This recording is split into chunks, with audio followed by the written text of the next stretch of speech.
In this lesson, we're going to look at 3 turnaround options that we can play at the end of the slow blues. So here we're looking at the 12-bar blues in the key of C.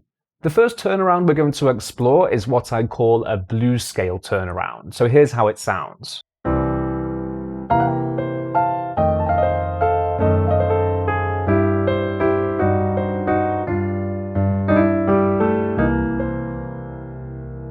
So remember, the turnaround is the final 2 bars in the blues. This is used to take us smoothly and convincingly back to the top of the blues form.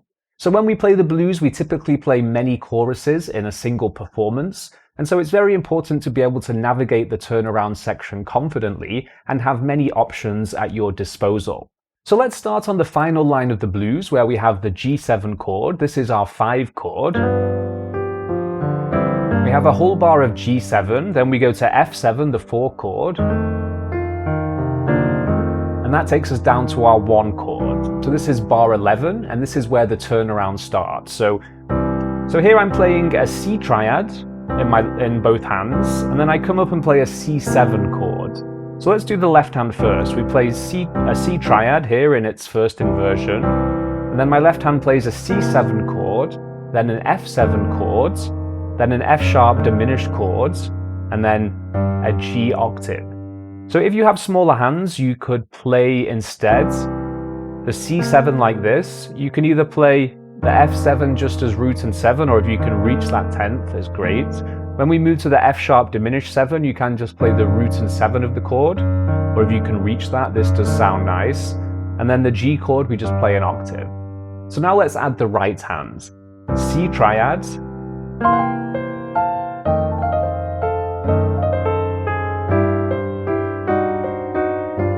so what is my right hand doing there? Well, most of these notes are coming from the minor blues scale. Let's break it down slowly. So C up to C7, and here I crush the first note. So I'm thinking the C minor blues scale, and we can crush here, or you can also do it from the 7. It gives you a slightly different sound.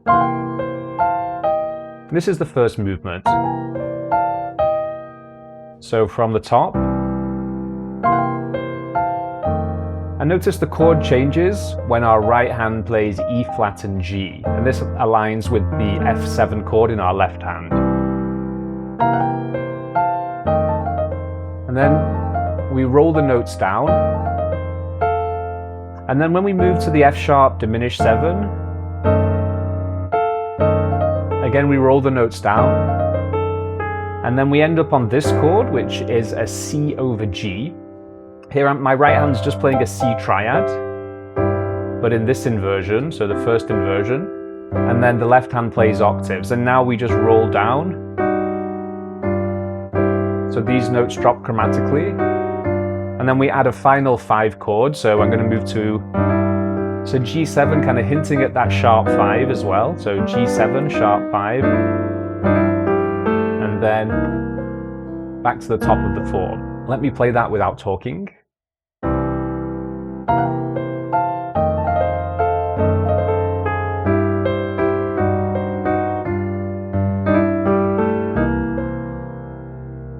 If you're enjoying this lesson, do check out our full slow blues courses over at PianoGroove.com. We have many hours of step-by-step tutorials which break down harmony and improvisation over the slow blues.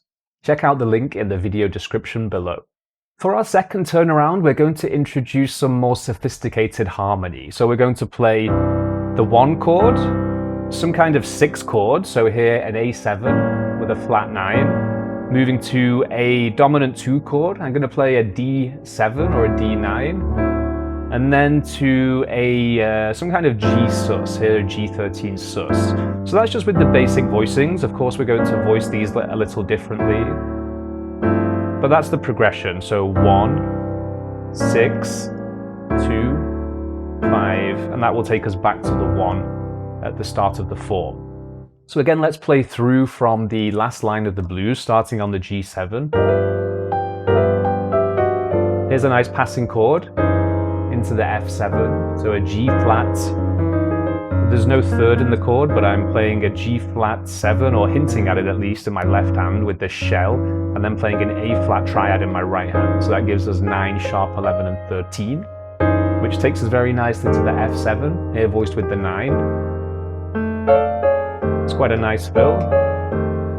And then we can play a simple chord like this. So here's just a C major chord. We can add the 10th in the left hand, or just the root and 5th. And then I'm going to play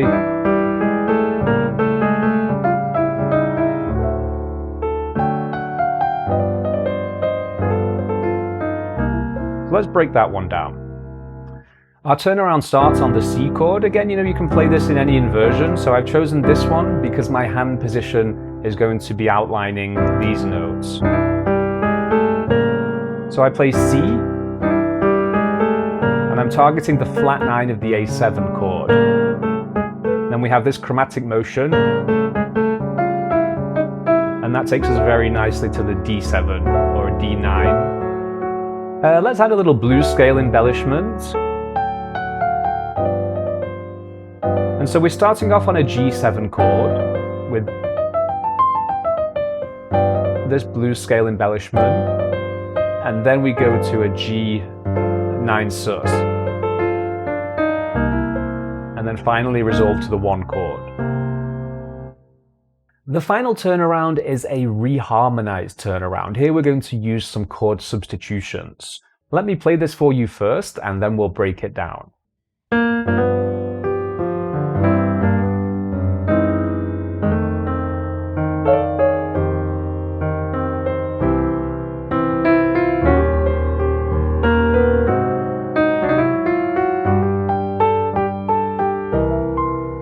This final turnaround contains some interesting chord substitutions. We start on the C chord, we then move to an E flat 7, then to an A flat 7, and then to G7, and then back to C.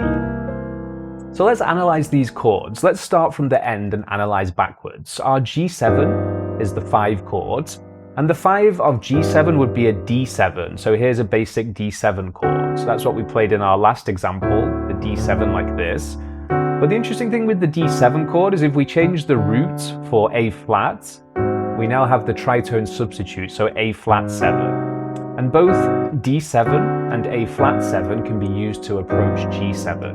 So instead of D7, I'm playing an A flat 7, and then I'm also approaching that A flat 7 by its 5 chord, which would be E flat 7. So effectively we have C, E flat 7, A flat 7, G7, and then back to C again.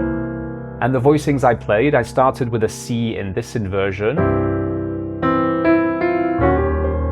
So here I'm playing an E flat 7 with a very low bass note. You can also roll those notes to create a bit of a stronger sound. Then octaves, just a simple A flat 7 chord. And then to G7.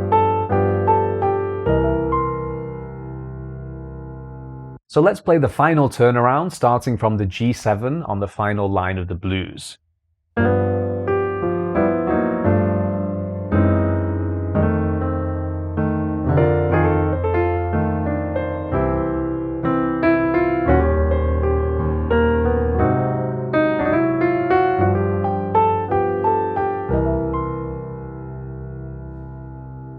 So I hope you've enjoyed these 3 turnarounds. Remember to grab the PDF download below this video, and I'll see you next time.